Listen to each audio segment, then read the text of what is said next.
right, everyone, welcome back to Beyond the Trailhead. Once again, we have an incredible guest on this week, Mike Mojica with Outdoor Element. Hey, Mike, how are you? Great. Thanks for having me on. Awesome. Well, thank you so much for being here. Again, we just love chatting with different businesses in the outdoor space. And I've known you for a couple of years. I met you through Scott with Near Zero. You guys are really good friends. And met you a couple times in person at Switchback and everything. And I think actually you were here. Yeah, you were here in Atlanta one time. We met at like a, what do you call Demo it? Like a days. bushcrafting kind of a Yes. conference kind of a thing. And I just love the products, and your enthusiasm is very contagious, first of all. So I think just having you on and having everybody kind of meet you and stuff like that is great. But I guess before we start, I guess if you could just kind of tell us a little bit about Outdoor Element, the history of Outdoor Element, and then we'll kind of rock and roll from there. So go ahead. Yeah, thank you.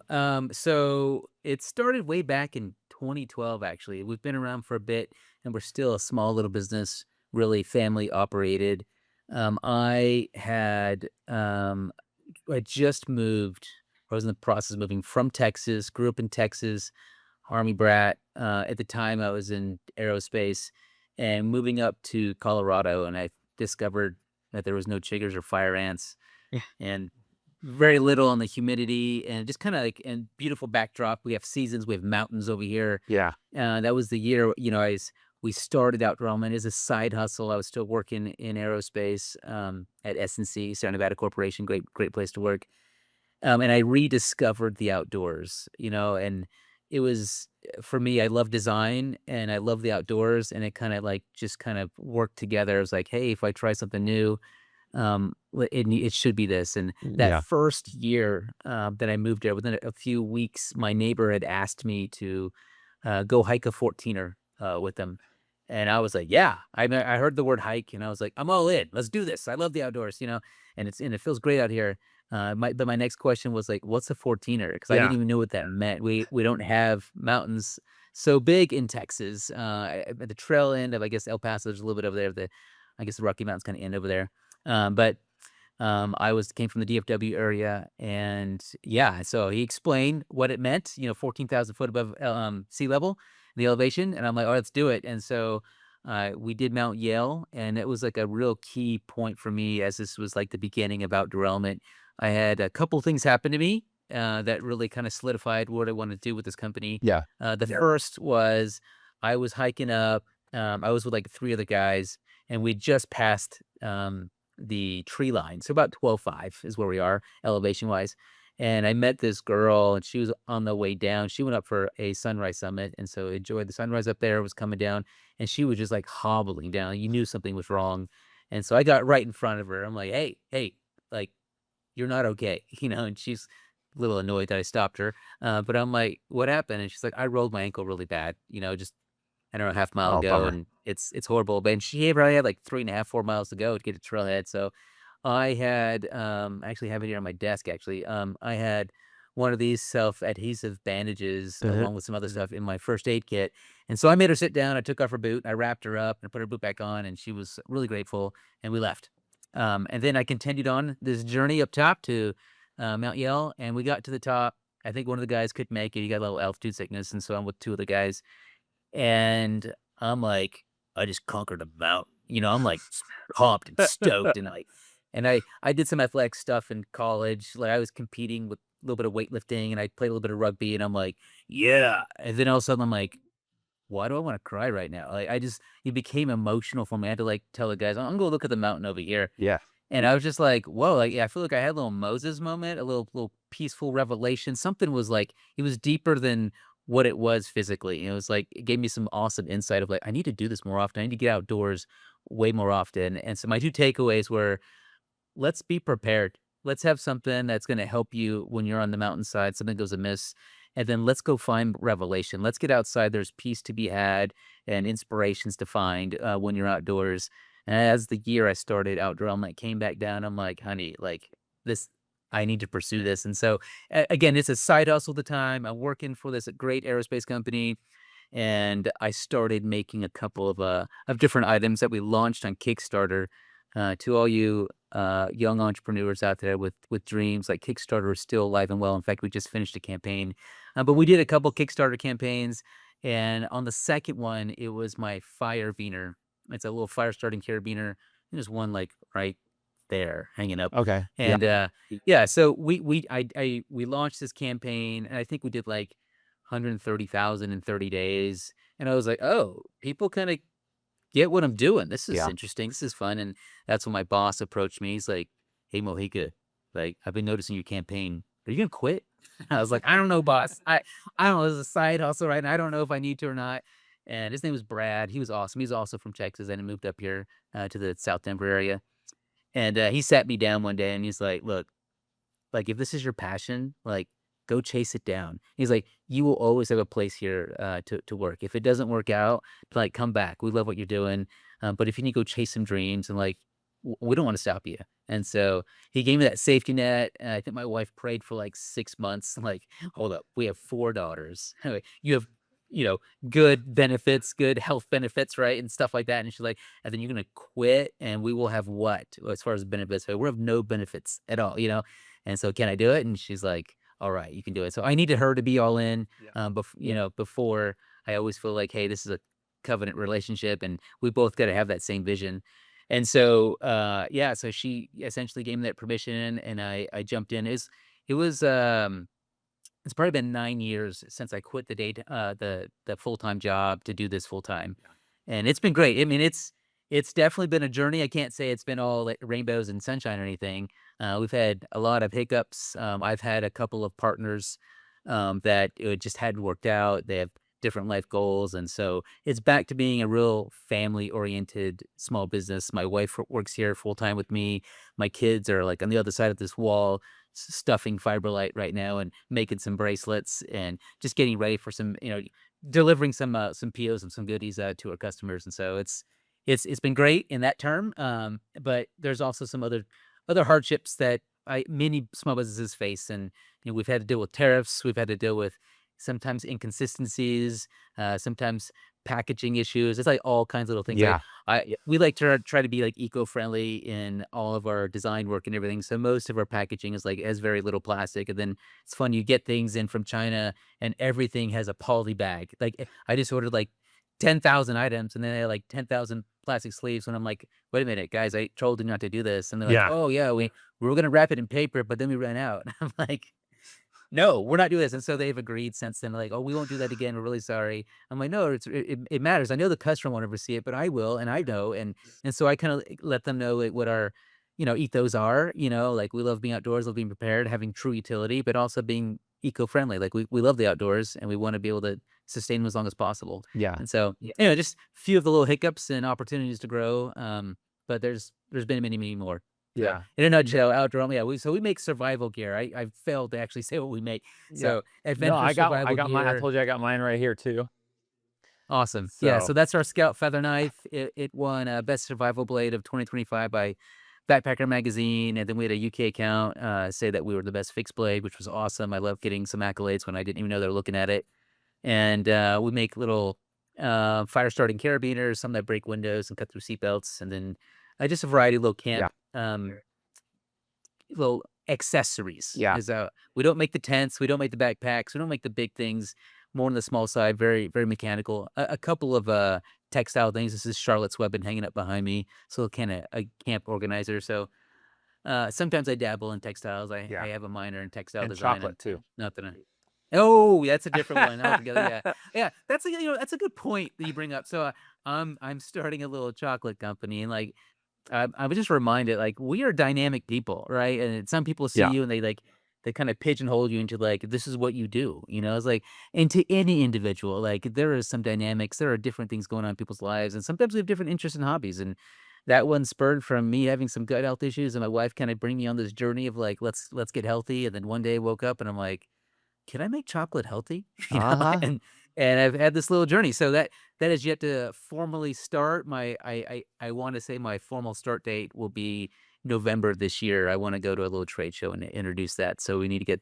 I got some domains established, but I need to file for my Yeah. EIN and like make a stab at that as well. That's cool. No, I Yeah. like the fact that you not diversify, but it's funny, like, you have a knife where you could stab and kill somebody, but then you also have chocolate that makes people feel nice, warm, and fuzzy. This is not a stabbing knife, Yeah, kill yeah, people yeah. knife, okay? Just for the record, like, Yeah. this is to keep you alive in the Yes. woods.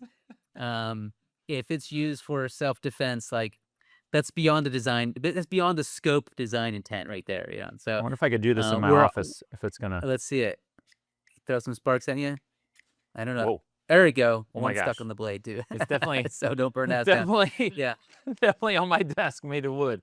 No, but I wanted to kinda go back a little bit then, from when you started, how long did you? Because I think a lot of people think that a business, they look at a business and they go, "Oh, this business is massive." Like, I just got off the phone with a company yesterday, and you think they're a huge, huge, huge company, and they are from the outside looking in, but they're really, between 11 and 13 employees. And that's still, a lot of people, but it's small.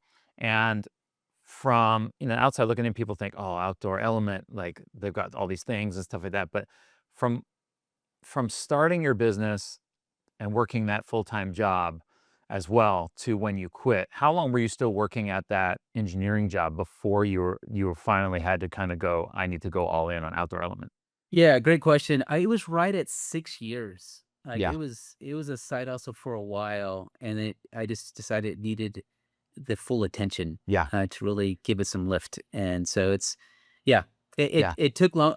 In hindsight, maybe I wish I would've started earlier, Yeah. and actually in hindsight, I wish I started doing this stuff in my 20s, but, you live and you learn, right? Yeah. And so I say take risk early if you're a young entrepreneur, like, do it now, when you have a mortgage and kids and, It's a way harder wife than, yeah. to yeah, it's a little harder than you'd hope, so Yeah, but, like, even what you said, I think we all kinda go back and go, "Man, I wish I had started this." Everybody I talk to who started a business, they always go, "Man, I wish I had gone all in sooner than later." Because 'Cause they're like, "Man, if I had 2 more years on what I'm doing now, how much further you'd be along," and stuff like that. And I think it's cool that you have, the family in it too. Our company, we have basically it's my wife and I, and our kids help out every once in a while. But I guess going into that next part where you were talking about, like, some partners and stuff like that, without throwing them under the bus and everything else, but, like, what are some things, that you were like, "Oh, bringing on a partner is good in certain ways versus bringing on a partner." What were the shortcomings of that? yeah, no, that's a great question to ask. So I'll start with the first partner. I'm a dreamer, Yeah. right? The sky's always blue. I have all these ideas. I come home from a long run. I'm like, honey, we're gonna change the world. I always have something I want to share. And with my first partner, he was also a dreamer as well. And what I've learned in the course of business is like it's best to align yourself with someone who complements your skill set. Yeah. You don't need the same skill set when you're forming a partnership for a business. You got to look like what are my deficiencies? Who can complete me?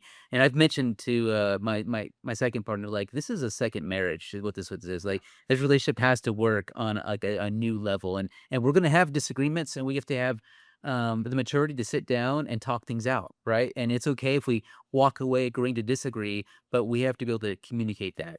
And so, first partner, I just feel like maybe we're too much alike in like dreamers, and like I need an operator. I need, how do you figure out writing these POs? And at the time I had taken no entrepreneurial courses or business courses. So I'm like, how do you scale something? What's my runway? Like, Yeah.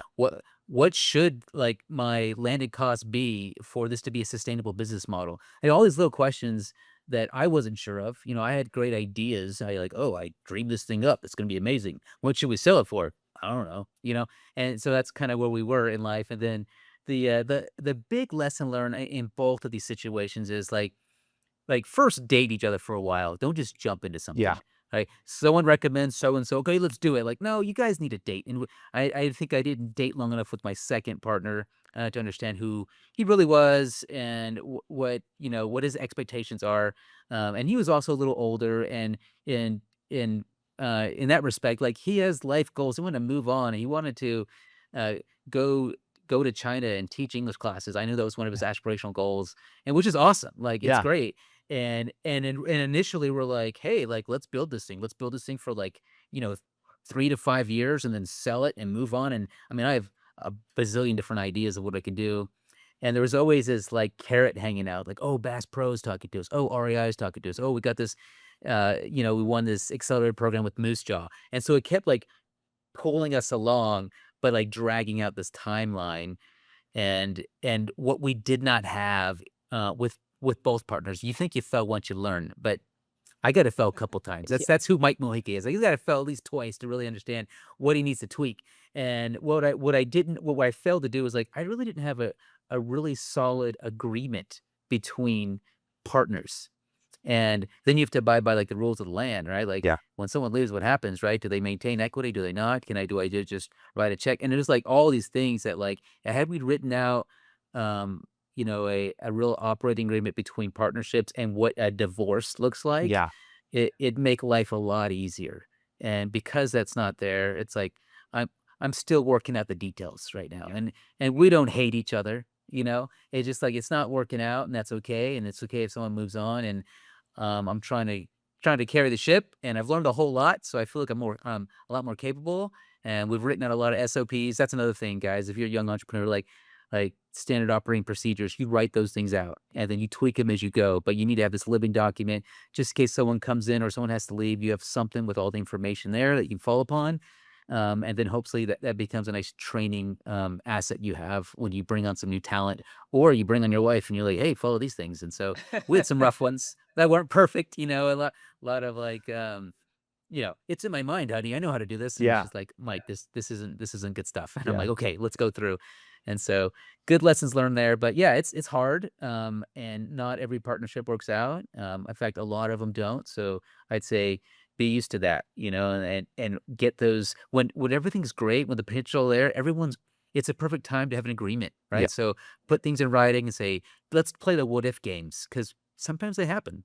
It like doesn't work out and you need to separate and that's okay and that's life and lots of learnings to happen there. But if you have it written out, like we know what's going to happen, Yeah. then there's no questions, right? We put that in action and we go forward. Yeah. No, that's good. And the standard operating procedures with your wife must be really good when I know I have the same thing. I'm like, "You do this," and she's like, "No, I'm gonna do it this way." And I'm like, "Okay, you do what you do." So, Oh, and I'm always open, like, if there's a better way to do this, let's do it that way. It's yeah. like, this is the way I did it, and then there's always updates too. Every time you, like, log on to something and, like, the screen doesn't look like the screenshot you did. I'm like, "Ah, well, that was 2 years ago." And so it does need to be a living document, and believe me, I think every entrepreneur, they're always looking for ways to, simplify Yep. and to make things just like a smoother transition, right? So please let there be a living Yeah. document. Don't let there be a live and die document. Yeah. So I want to kind of go into your product, and before I go into like some oh crap moments and stuff like that, this might bring up some oh crap moments, but um, you create something that's one, it's a knife, so it's sharp, right? And then because we talk about this all the time when we have someone on who creates a food, right? Is you once you start putting something in somebody's body, the legal stuff, it's all kinds of craziness, right? And there's all kinds of different hoops you have to jump through with approvals with the food and administration and stuff like that. But with yours, right, you have the knife part of it, and then you have the fire part of it and stuff like that. So, for people who are, looking at creating a knife or have knife and cutlery and stuff like that, are there any different things that you found out as you created the product? Because I'm sure you created it and then we're like, well, I didn't realize I have to do X, Y, and Z because this product is a different type of product. Yeah, there's a few things. First off, if you are a creator of a knife, just letting you straight know, like the internet hates you. There are policies and laws against you. Google, Meta, Pinterest, I think even Amazon, they have things against anti-weapons. You are inciting violence in this land, and therefore you cannot run an ad, right? And they're like, "Oh, that's a self-defense mechanism," which I'm like, "Hey, that's not me. I do like cutlery and I do knife Yeah. whittling and some preparation. And if your product is designated at all as a weapon, they have these anti-weapon policies, and so Interesting. if your landing page has a knife, it's like you'll get back blacklisted. I found this out the first time I ran a Kickstarter campaign for our. It was the Phoenix Talon and Phoenix Feather. It was a field dressing blade, right? A Okay. nice little belly on it, and then had a little. Anyway, it's a little caping blade and everything. and we set out our, ad campaigns, and they ran for, like, 47 minutes, and then they got shut down. I'm like, "Wait, what happened here?" And they were like, "Oh, yeah," like, I think it was, like, the year that Google actually implemented this policy, and then when Google did it, everyone else did, and so, Yeah.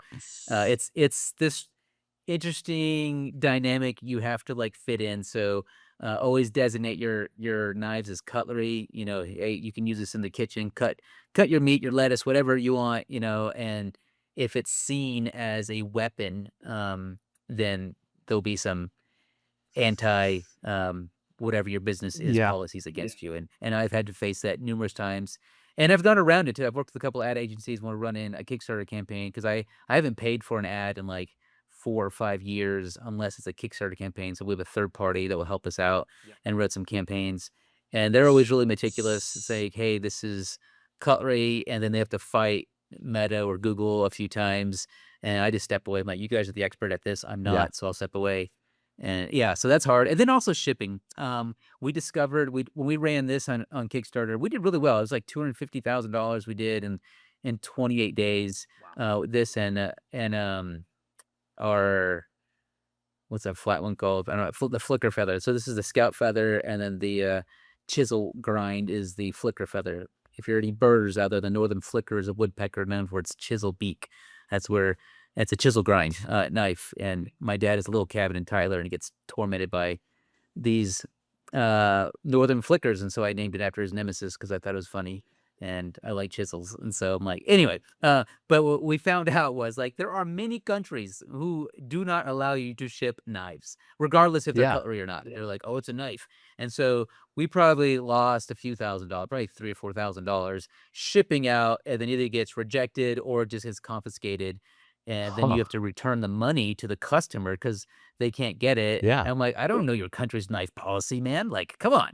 Like, don't back my campaign if you know I can't ship you a knife." And so, there's definitely some hard learners curve you go through, when you're jumping in full all in because 'cause you're like in Kickstarter, you can have the choice of, like, just ship in the US or ship worldwide. I'm like, Yeah. "Worldwide, baby. Let's do it worldwide. We want people to know about us," you know? And then you run into these things of like, "Oh, we can't ship to, like, 13 of the 20 countries that bought from us," And Yeah. so, Wow. it's work with your, international, like, shipping, services, UPS, FedEx, DHL, that they'll give you or USPS too, they'll give you all of those little policies that you should look up before you launch a campaign, and then you can go designate, like, turn them all on and then turn off Yeah. these 30 countries, and so which we will likely do in our next campaign when we do a knife. That's cool. That's so interesting. I'm blown away by, well, I kind of you kind of I kind of knew, but I'm also like, okay, interesting that like you can't, because again, I'm from Canada, so there's certain laws in Canada versus here in the US now that I live here that I'm just like, oh, I had no idea. Like I did a photo shoot for a gun cleaning kit um a few years ago. And the photo shoot and the video shoot and the promo video and everything was awesome. And then he comes back and he was like, "Listen, I love it, but he posted everything on Amazon and on his website, and now Amazon rejected it, so we had to blur certain parts of it, and then even blurring those, we had to blur more. And then by the time I was done blurring everything, I was like, "What is this?" Like, it's just a man standing there going like this, and it's like, so, like, what is going on in this video? So, Yes, I I've heard of a campaign where a brand, I don't remember who it was, but they had a folding knife and they folded it and it uh-huh. was unfolded it and it was a spoon and they're like best spoon in the market. And then when you went to their actual website, it was a knife. But I was like, what a fun way to go around. And sometimes these policies create creativity, Yeah. And so I applaud that. But yeah, I totally agree. Like in some countries, you can't have a locking blade, right? It Yep. has to just always close, right? I think UK and Canada might be two of those, and it's just like and then some are just link differences, right? And Yep. and so there's a bunch of policies that, as a small entrepreneur, maybe that's where using AI is actually beneficial. Yeah. It's like, hey, I want to put this. These are my specs. What countries should I not use? Ship to, and then Yeah. maybe we'll lay it out. So that'd be a good, appropriate way to use some Claude or Chat GPT. Yeah. That I was actually watching, I don't know if you watch, I'm sure you watch YouTube, but, some, YouTuber Hacksmith Industries, they make, like, usually, like, fun stuff and everything, but they since came out with, like, a there are engineering guys who make fun engineering projects, but then they started to make a blade on Kickstarter that blew up. So then it's called the Hacksmith blade or whatever. But they realized that shipping to the US, they're a Canadian company, and they were like, oh, we want to ship to the UK, but there's like this certain lock that can't be on it for some reason. And so they're having a hard time doing this. And I'm learning so much through that, going, oh man, like, regulations are crazy. So you have to have like thick skin to go, okay, I want to create a product. I'll sell it in my country. And then I realize, do I really want to go international or whatever country I'm in? Do I want to take it to another country knowing that I potentially have to now lose a bunch of money to not know if I'm going to make it in that market, you know? Right, or make a different iteration Yeah. altogether, right? If, like, I wanna so, a couple other little pain points I've had since we're talking the Yeah. regulations and things. So, I started selling to my Canadian distributor, and then Quebec is, like, really threw down the law of, like, "We want French and English," right? And so Yes. they now they can, like, go out and sue, like, the or penalize the shop selling your stuff if it doesn't have equal weight. And so I had our Canadian distributor a few months ago was like, "Hey, I want to put in this massive order." And then they're like, "Oh, time out." They're like, "We actually have to change everything. You have to change your whole packaging. We can't do this because of Quebec." And I'm Yeah. like, "Oh." So I'm trying to work through that. So I'm trying to use ChatGPT and friends who speak French, like, "Hey, does this look right to you?" And Yeah. I don't know. And probably when it finally gets there, you know, Canadians are gonna laugh at this, like, "Hey, that doesn't actually work." But I'm like, "You know what? I'm just trying to abide by your policies." Hey, listen, The other one is oh, go ahead. no, I'm just going to no hate on Quebec because I'm from Ontario, and people from Quebec are amazing tippers. I used to work at a full service gas station, Okay. and in Quebec, you basically work off of tips. And so when they would come into Ontario, they would tip me like $30 to pump their gas. But when I was younger, there was this whole thing going on about like the signs in Canada had to be bilingual, but then in Quebec, they don't have to be bilingual, and everybody was hating on everybody. And we all have a big laugh, I think, between people from Quebec and then the English speaking, because everybody in Quebec basically speaks English. And I was just Right. there a couple of years ago, but it's funny the back and forth that happens um, between the two languages and stuff like that. So, Yeah, but the other, I guess, warning I wanna put out there is California is like another country, guys. Like, I've been sued, I've lost, I settled, ended up paying $10,000 to California. I think I paid my attorney $3,000 just so we can settle out of yeah, court. wow, There was a Prop 65, policy they have, and basically, it started with, like, lead in the water, and they wanted to make sure that the consumer is not ingesting or getting things that could cause cancer unbeknownst to them. And yeah, so I was told that my fire beaner. I'm gonna see if I can grab one real quick. yeah, Let me grab one real quick just yeah. so give you a look see. No, I think every time I get a package, it usually says it could be a can of air, and it'll tell me that it causes cancer in California on the label. 100%. Yeah. So I don't know if this will capture, but you see that little spark. Yeah, Right. So, oh, there's a little plume of smoke. I don't know if you saw that or not. yeah, So that plume of smoke was determined that it causes cancer because despite a clean MSDS material safety data sheet, yeah, it said it did not cause cancer. Ferrocerium does not, and anything, all the materials we use to build this thing does not cause cancer, but the reaction does because that little plume of smoke. Now, the law states that like it should be like with intended use. And so my intended use is like you can take this and you're gonna start a little fire over here. And you're not gonna be like doing one of these things, trying to breathe in the yeah, smoke every single time, right? And so my attorney's like, "Oh, we have this case. We'll win the case yeah, because yeah, your intended use, you're not like producing a bunch of smoke when you're with your product.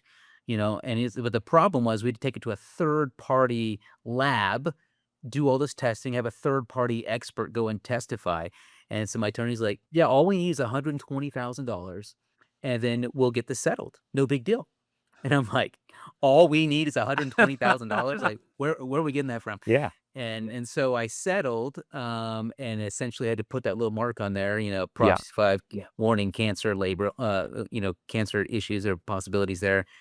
And I feel like it almost does a disservice. They're called Prop 65 bounty hunters. Like there's these like 6 or 7 people that like really prey on small Yeah. businesses who don't quite understand the law of the land. And I called the attorney general and I called a few attorneys in California, and they just said, "Welcome to California. This is what it's about. It's all about. Was people do it all the time. Of the $10,000, $50 went to the state of California, and the rest went to the attorney and who they represented. They split it between themselves. And so this is their full-time gig. Wow. Like Yeah. they're just preying on small businesses and going through. And I think there's a rule: if you have less than 10 employees, they can't sue you. But if you sell in a shop like an Ace Hardware or an Yep. REI, they have more than 10 businesses.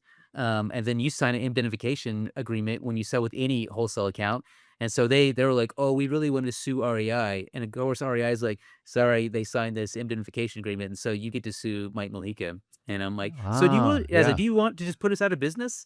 They're like, "No, just give us your money." At first they wanted like 30K. And I'm Yeah. like, "Dude, we're not doing that either." And so we settled around 10. And anyway, so if you want to do business with California, no Prop 65. There was a comment made yesterday. We had a handled product, which allows you to like put holes in these Yeah. canisters, right, so that are recyclable. Um, Someone's like on Instagram, they're like, "No one's gonna talk about the cancer warning, like why we want to buy your product." I'm like, and so I had to go explain what Prop 65 was. Like, well, there's a part on my item that Yeah. has brass, and in brass there's trace amounts of lead. So please don't eat that adapter. And because I don't want to be sued again. So now I'm overly cautious. Like, Yeah. there's no way it's gonna give you cancer, but just in case you swallow 1,800 of those things, it might give you cancer. You might have other problems too, right? But now you have all these companies that are overly cautious and putting Prop 65 in everything, and so if everything has a warning, then really you lose the meaning, Yeah. and so that's California. It's beautiful, but your policies bite. Yeah. That's crazy. It almost makes you go, maybe I don't want to get into big box if that is one of those things, Well, or had I known beforehand, I mean, I'd done my due diligence. yeah. I went in and looked everything up. I'm like, "Oh, I'm clean. Yeah. No cancer-causing items here." But I didn't think about the reaction. And then I learned that if you sell firewood in California, it has to have that as well because you're gonna produce smoke with your fire, right? And That's so crazy. if you sell just the wood itself, it has a Prop 65 warning. And so if I had just known this beforehand, we would have been way more cautious. Like, yeah, slap that label on there every Yeah. single time. But me not knowing, and hopefully this interview helps somebody out there, like, Yeah. put the Prop 65 little label on there, please, and don't be sued like me. Yeah, that's crazy. So I guess going into what you just said about like being in Ace Hardware and stuff like that, kind of shifting gears a little. How how was it? Because I'm assuming you went D2C first, right? And then from there, you've kind of worked your way into some different retailers and mom and pop shops and stuff like that. So, um, how was the process for that? What were like the wins for you in that Yeah, aspect? that's also a great question. So I learned very early on. My skill set was more in the design world, and I'm not. I'll say this openly: I'm not an expert marketing person, and so because of that, I knew I wasn't going to thrive in the DTC world, in unless I brought out some real good in-house talent or hired a third-party marketing firm to help us out. And so my focus is from day one. It was like, how can we work with wholesale accounts? B2B, right, business to business. Yep. And so my marketing dollars really went into going to trade shows, right? I met you at Switchback, for Yep. example, right? And so I did OR for several years and then Switchback, and I've done a few other specialty shows or gift shows, and really started winning those accounts. Ace Hardware was different. They actually found us through a Kickstarter campaign, and so there was a distributor who worked very closely with Ace Hardware. It was the Grommet, which eventually got bought out by Ace, and then eventually they killed it. But when I launched that fire beater, the Grommet approached me and they said, "Hey, do you know who we are?" And ironically, someone at work said, "You should work with the Grommet, and they're awesome." I'm like, "Cool." And then a week later, I got a call from the Grommet, and they're like, "Hey, we have close ties to Ace, and we think your product, is unique, and we sell this like we help them place unique items in their Yeah. stores." And I was like, "Yeah, let's talk." And so that was just like grace of God type thing. It's like they made an intro to Ace, and Yeah. Ace is like, "Yeah, this looks cool." And so I was able to go to Ace direct corporate very quick. Typically, what you do is you walk into an Ace Hardware, and they're all independently run, kind of like a franchise. right? And so you can actually win one account with an Ace Hardware and work with that Yeah. individual and just do POs directly with them. And then you grow that area, and then you'll go approach Ace Corporate. And I've been to an Ace has their own trade show. It's like Hmm. 10 grand for a 10 by 10. So it's kind of pricey. Yeah. But there's 5,000 Ace hardwares. Like, so like the potential's great. The problem is you get into Ace Corporate and you go to their warehouse system. They call it RSC is their acronym, means something. I don't remember. And so it goes to RSC, their DCs, and then you still need to tell all the Ace hardwares that you exist. And so it did make it easier pitch. I would just randomly drive Yeah. if I'm going to like, hey, I'm gonna go to Utah or go to wherever. Like I'll make my way like this instead of a straight shot to hit up the Ace hardwares Yeah. and say, hey, I want to introduce my product. And like, I'm like, then I say, I'm in the RSC. They're like, oh, and then they'll look it up. I'm like, yeah, you sure are. And then I give them the pitch. So it was a lot easier to I get see. into Ace Hardware once you're in the RSC. Now here's the vice. Like, so I'm in Ace Hardware Corporate. Um, can I just say I love Ace Hardware people? And then there's corporate. And I don't know what it is, but it is difficult to work with. Yeah. They have portals in portals in portals trying to get information.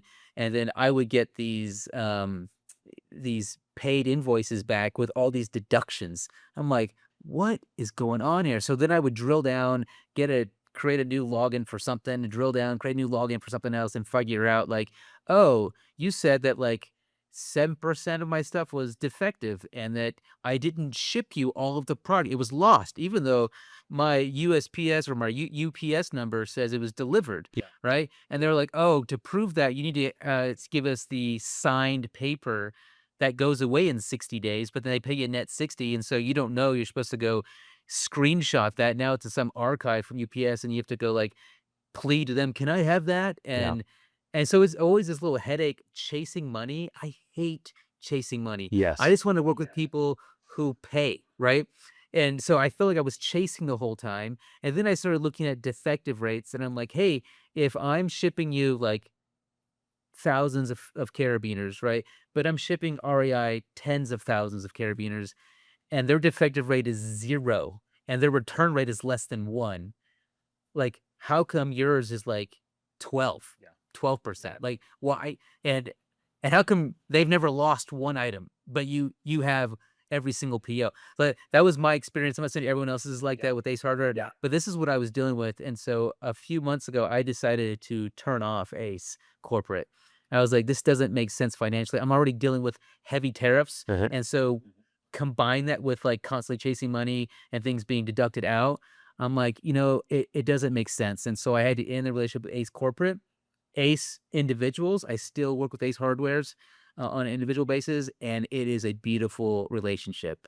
And so my advice would be like work with individuals for a while, and if you think it makes sense, I think it was Rick Case from the founder of Not Ice. He gave me the advice, especially with Ace. He's like, go read all the fine print first before you show him any numbers. Yeah. He's like, maybe you need to adjust your pricing, which I didn't do initially because of all the deductions. He's like, once you understand what you're really going to get paid, then you can give them the right price so you can be profitable because it only makes sense if everyone wins. Yeah. And I wasn't quite winning with Ace Corporate, and so I had to turn that off, unfortunately.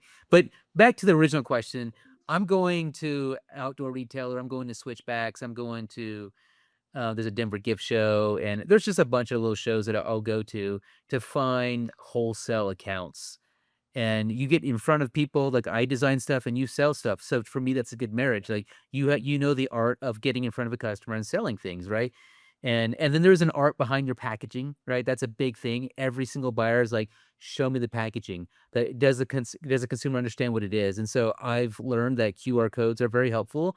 That's one of the blessings of COVID. Everything else is horrible about COVID, but US embraced QR codes, right? And so now I have a 30-second video. If you just scan it, and that tends to do really well with at least the buyers. Like, that's a great idea. It's like that way, if you don't know, you can scan it, do some in-house training. Yeah. It's a 30-second to 1-minute video, or you can ask your customer come in and like, yeah, just scan that real quick.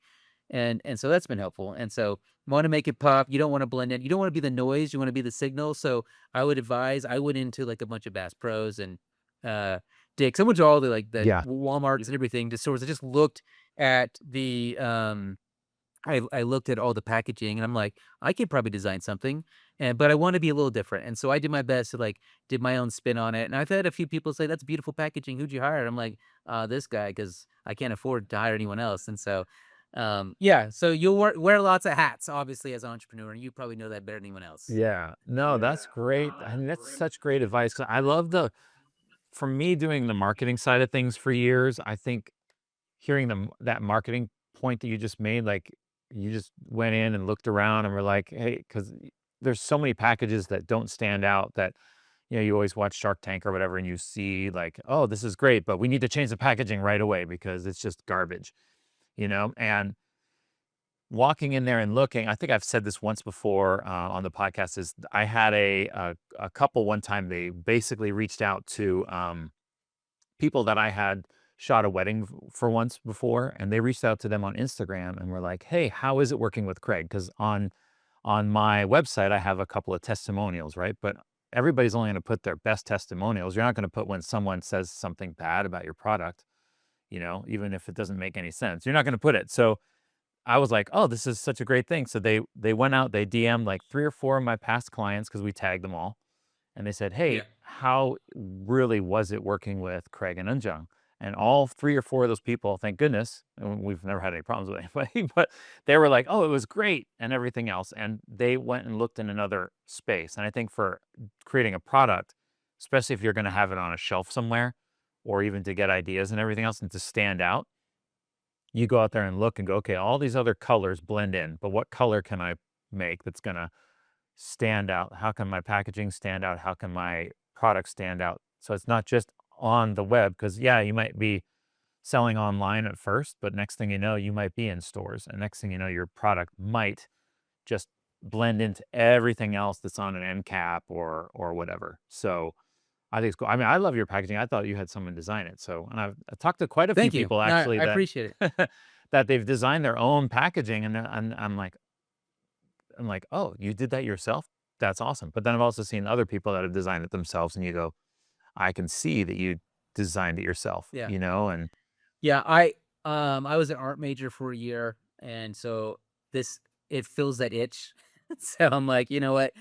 I enjoy this actually, and it's probably not my most enjoyable moments because I love designing the product more. But when I get into design world as well as in color palettes and things, I'm like, this is kind of fun. And there's also other things to learn about packaging. Like, hey, this is one of the benefits my old partner brought to the equation was like, he's like, hey, in peg space, it's like we're talking about 1.5 inches, and you just exceeded this, and now we can't fit another slot if we want to grow. And if we would just shrink this down, then we could fit more products in a peg yeah, world. And I'm like, I never thought about that. yeah, And so some products are actually designed around packaging. Like, hey, what shelf space is this going to take up? And so let's make the frisbee this big, or let's make whatever the widget is this big, and so it actually fits appropriately. Which I never thought of as a designer of like, how's it going to look on a shelf? Because all I care about is like, how's it going to look in my pack, yeah, on my neck, in use, right? But there's another stage before it actually hits the real world. It has to be on a shelf somewhere, right? And that's a huge consideration people need to have. yeah. That's cool.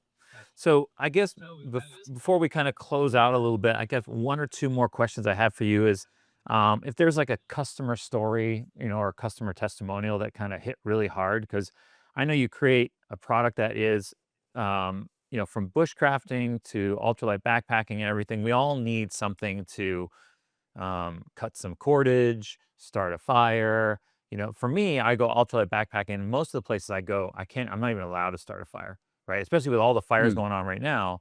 But I yeah. still need a knife. And I think that's why, I mean, I know you have a lot of products, but I think that's why I like this specifically, is just because I know that it's got, my wife actually just had this conversation with me last night or the night before bed, randomly.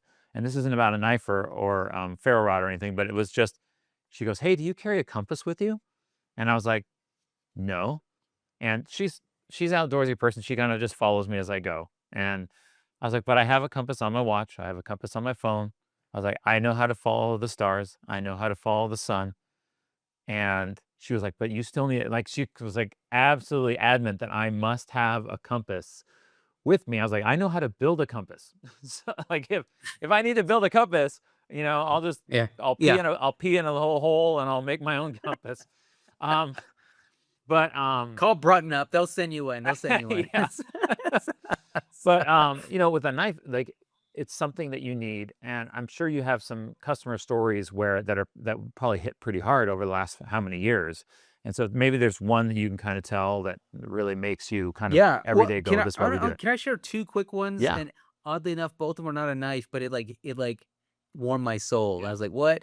And so it was, one was with a fire beaner. I got a message from a customer, and she said that she went out on a canoe trip, and she was gonna spend the night on some island, and she's like, right before she got on the island, she actually flipped her canoe, and she was like, "And my dry bag was 100% filled with water," Oh and no. she had Bic lighter, striker iron matches, in that bag, and she's like, "Oh, I'm not gonna be able to eat tonight. I'm gonna just go back." And then she remembered like this was just on her keys, so it also got wet too. But it Yeah. was like, but she's like, "Oh, wait up!" And she had a pocket rocket, and MSR makes most of their stoves with no piezo starter, and good luck starting that if it got soaking wet anyway. But she like took it, and she's like, "Okay," and it just like lit right up, and she's like, "I ate because of you," Yeah. and I was like, and I was like, maybe it's like maybe 8 months after we launched the product, so I was like, "I'm doing something right." Yeah. Like, I just fed somebody, Yeah. this is great. This is my hope and joy that someone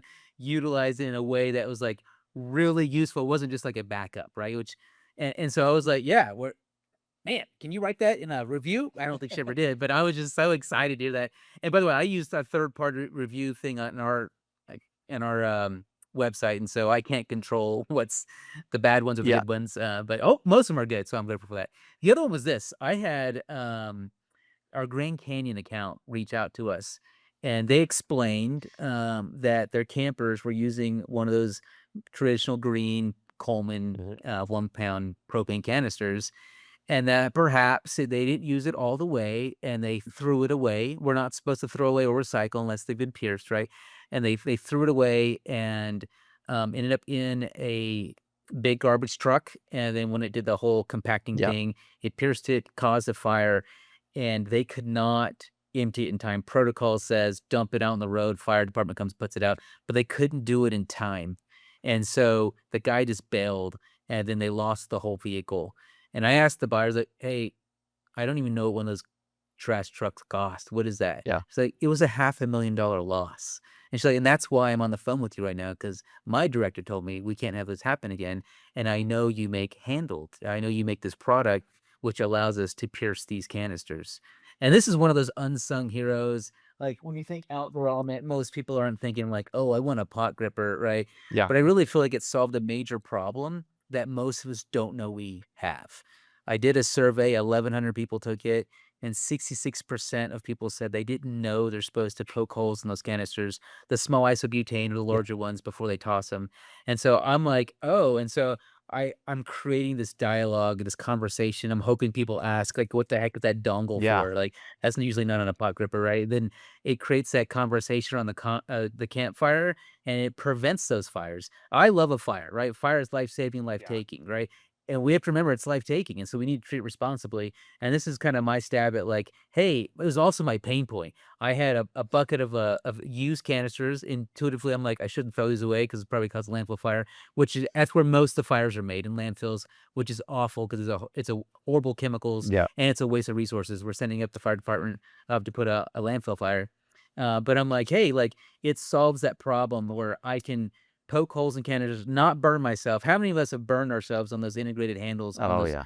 those canting, pots? Like, admittedly, I have, because 'cause I'm an idiot. I might forget, like, "Oh, it's just a heat sink." I grab it, I'm like, "I know better. Yep. We studied this in school. Why do I keep grabbing it?" Right? And so I was able to make this device, and then when I had that buyer contact me and ask from like, "Okay, you get it. This is great." Yeah. We still most of us don't know. I've discovered I continue to run into people like, "I work at fill in the blank, Dick's, REI, whatever," and I didn't know that. Yeah. I'm like, "Yeah, that's the problem. We should." And so I feel like I solved the problem, that we don't realize we have. And, California actually, banned the use of these, I think, starting next year Really? because they're such a hazard. Yeah, that's I back to California. Yeah. I actually called up the Newsom office, and we contacted every single state senator, And I explained, we have this patented tool. It's already sold in REI, then sold in some Ace Hardware. It's already in your state. You don't need to ban these. And they were like, that's a really good idea, but we worked really hard on this bill and it fits our platform, so it's probably going to pass, Yeah. which it did. And I'm like, but hopefully the rest of us don't follow the same suit as California. I love getting outdoors and having the ability to like, let's get warmer, eat for not a great, it didn't cost much for one of these things, right? I can cook several meals with it. And let's not limit the outdoors. Like they're forcing people to buy these more expensive takes that are refillable. So refillable. And so I applaud the innovation, but I'm like, you're also limiting those who are kind of tight budget. And so that was my take. And anyway, so I like creating things that have true utility, true innovation, and multi-use. That's kind of my MO. If you look at my product, like we just mentioned, the knife, way to cut, way to make fire, and way to signal at all times. Like compact, lightweight, but it's great to get that feedback. Last night I was doing a whatnot, and we had like 5 people say, "This is my favorite knife." I'm like, "Oh, you're back. This is awesome." So it's always good to, as entrepreneurs, sometimes we get down ourselves, things think that things aren't gonna Yeah. work out, and then it's always great to get this customer feedback and say, like, "I like what you're doing," and kinda reinvigorates the soul. I'm like, Yeah. "Let's go do this." That's so cool. No, I have a tub in this room that's got like a bunch of those green cans that I'm always like trying to use all of it before I'm like, okay, they're just sitting there. Half of them are like, there's like a 30-second of the can left, and I'm Yeah. just like, whenever I'm gonna go car camping, I'm just gonna try to use it all up. So that's good. I actually one time, so the regular isobutane cans, right, for like little Mhm. mini stoves and stuff.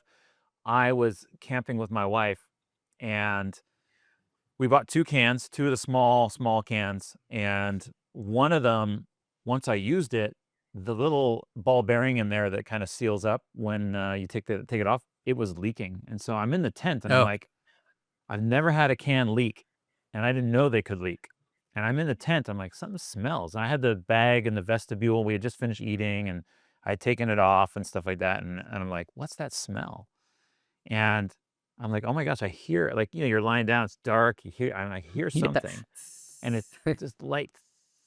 And so Yep, now, even when I go to, like, a hotel or anything else and I've finished my trip or something and I've got, like, a night at a hotel or something, I'll just go ahead and puncture that thing and just make sure that it's good to go either in the recycling or the trash just so I can get rid of it because I don't wanna be sitting in a hotel and it leaks because I had no idea. They leak. totally.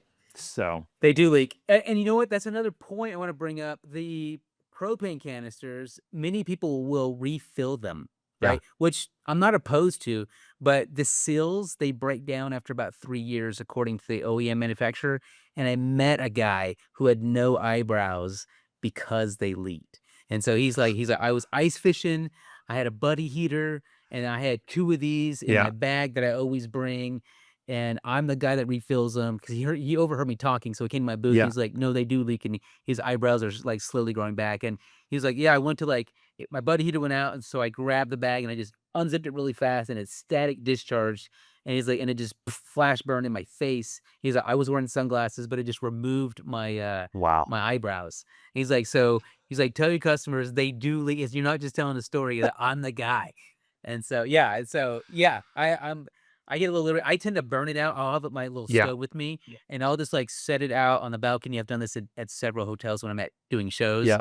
and I'm like, "Oh, there's a tiny bit left," and I'll just, like, burn it all out, and Yeah. then I'll pierce it and, yeah, throw it to recycle, but totally agree with you, like, it can be a little dangerous, like, let's be careful. When I'm in a hotel and I'm using my stove to, like, cook a quick cup of coffee or something, I always think, like, someone's walking by thinking I'm Hold on, doing time out. crack. You also use your stoves in your hotels? Always. Like, I thought I was the only guy. So, I'll cook some ramen noodles up, and the Noel's like, "What are you doing?" I'm like, "Man, we have a camp kitchen here, let's do something Yep. with it," Exactly. So, I love it. Exactly. I love it. Alright, so this is the last question, and then we're gonna kinda run into our lightning round, where I just kinda ask you a few Let's do quick it. questions.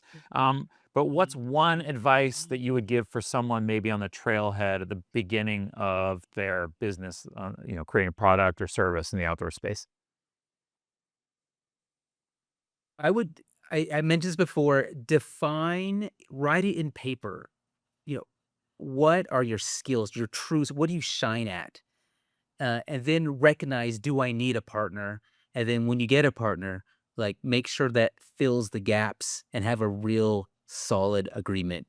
Like it's hit me twice. I won't do it a third time, but please like know yourself, right? And also know like you will have lots of downs. Like eh, many people looking out, looking out, looking in, think like, oh, they live in the dream. Like, a dream is often a nightmare. Like I think you need to be an Yeah. optimist, right? Listen to some good books, have some therapy sessions with some good friends, but know that it's not just sunshine and rainbows, Yeah. and be prepared to hit some lows. But what you're doing is worth it. I really feel like my personal belief is like we have a great creator, and so creativity is in our DNA.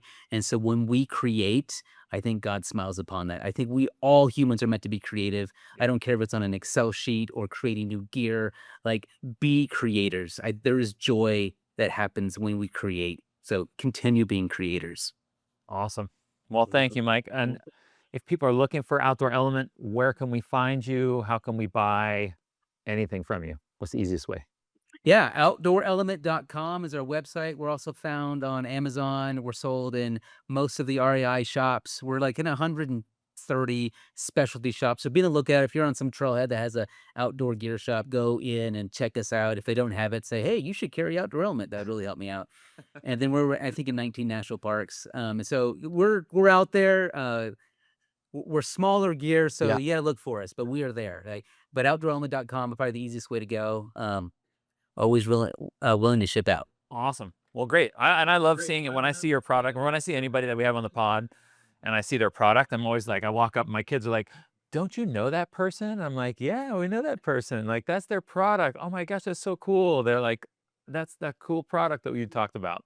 So, well, thank you so much. So, we're gonna go into our lightning round. I'm gonna ask you a couple of quick questions to get to know you a little bit more, and then we'll just Cool. kind of wrap up from there. So, I guess favorite question, first thing is always just, what's your favorite national park?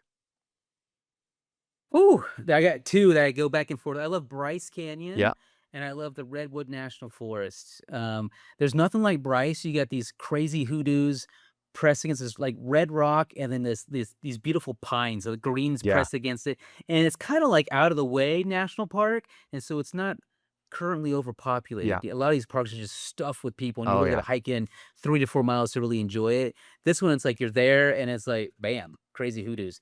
The redwood forest, man, at very top of California, there's just some like sacredness. We went into this grove of trees that are like the family of 6 couldn't go around. Yeah, I think we went halfway around one tree, and it's like you walk to this grove of trees 2,000 years old, and they have these massive ferns, and it feels like you're in Jurassic Park, yeah. and you feel so insignificant all at the same time. There's something powerful. I was just sharing this story with a group of people. Like, I was like, we remember walking into this grove, and then suddenly we're whispering because it just felt sacred. And we're like, we don't even know why we're Yeah, whispering, but it was like this very peaceful moment. So I've never seen anything like it. I haven't been to Sequoia National Park yet, but that's one of our, yeah.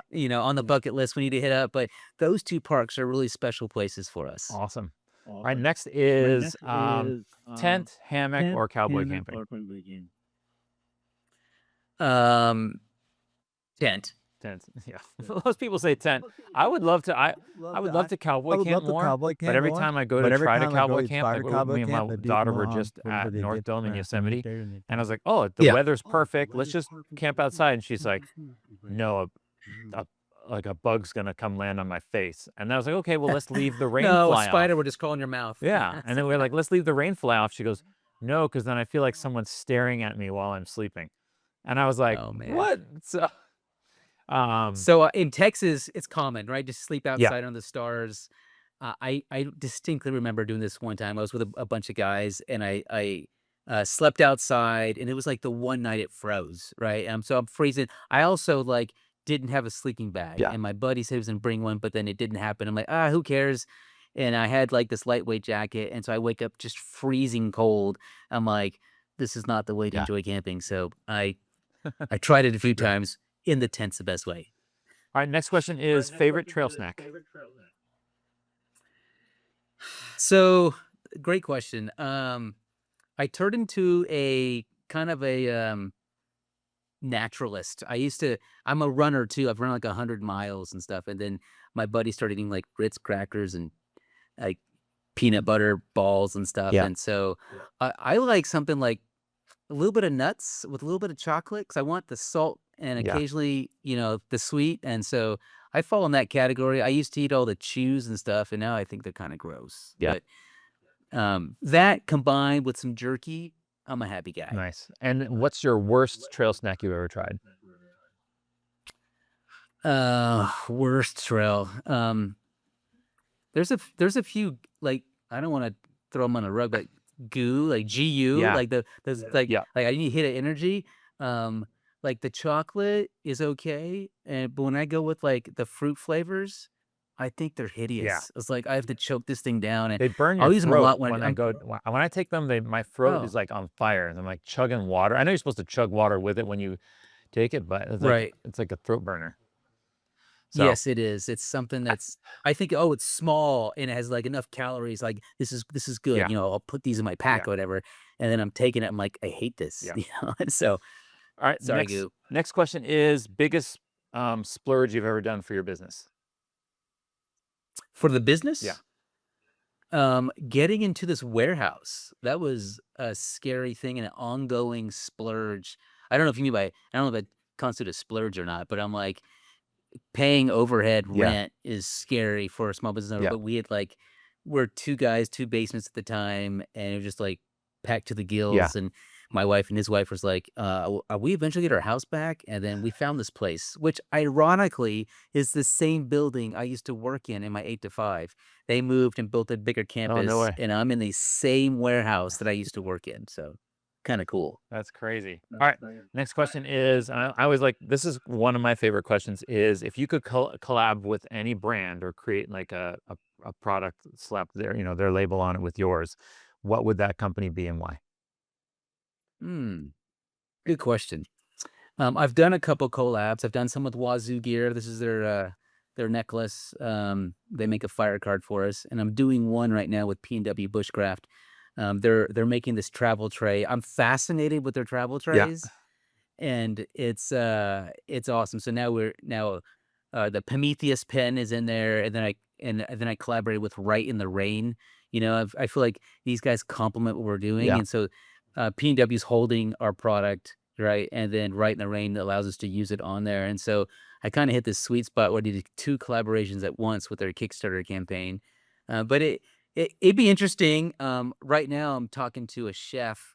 We might want to get together and collab with a knife and like really make a chef knife. Yeah. But I think there's so many opportunities. I think of MSR Cascade Designs as an amazing company that I would love to work with. I met with them a few times and like, man, if we were doing a collaboration, come talk with me Yeah. because you guys are making stoves and I'm starting them. And so I love if they would like raise their eyebrows. Well, let's go do this. And Yeah. then also Soul Survive Outdoor Longer Mhm. is owned by Venture Ready Brands. I think there's a lot of synergies to be had between me and them. And so I don't know if I can give you one answer to the Yeah. spot. Sorry, there's two or No, you're three. good. But and I think that's one of the keys of like surviving in this world in this climate right now is like let's collaborate and let's celebrate each other. If we know of two companies that there's some synergies there and not complete just competition, then like let's do that because that'll just introduce your audience to their audience and vice versa, and it's like rising tide, Yeah. right? Let's raise both Yeah. ships.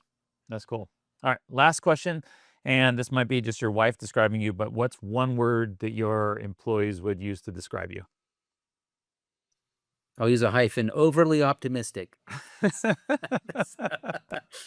No, that's Yes. literally you. It's all gonna work out, guys. It'll be fine. When I meet you, I'm like, "Okay, everything's great."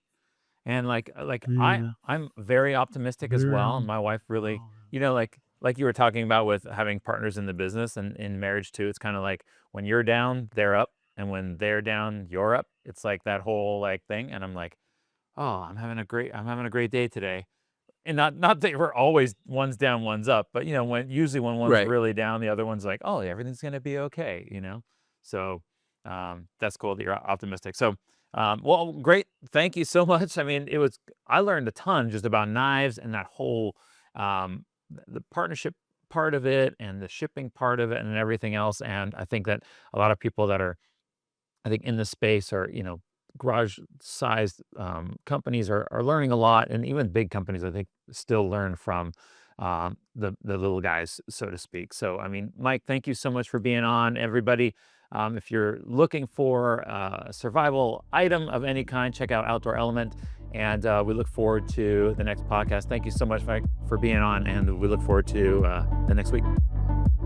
It was a pleasure. Thank you, sir. I appreciate the time you gave me. Awesome. See you, Mike. Take care.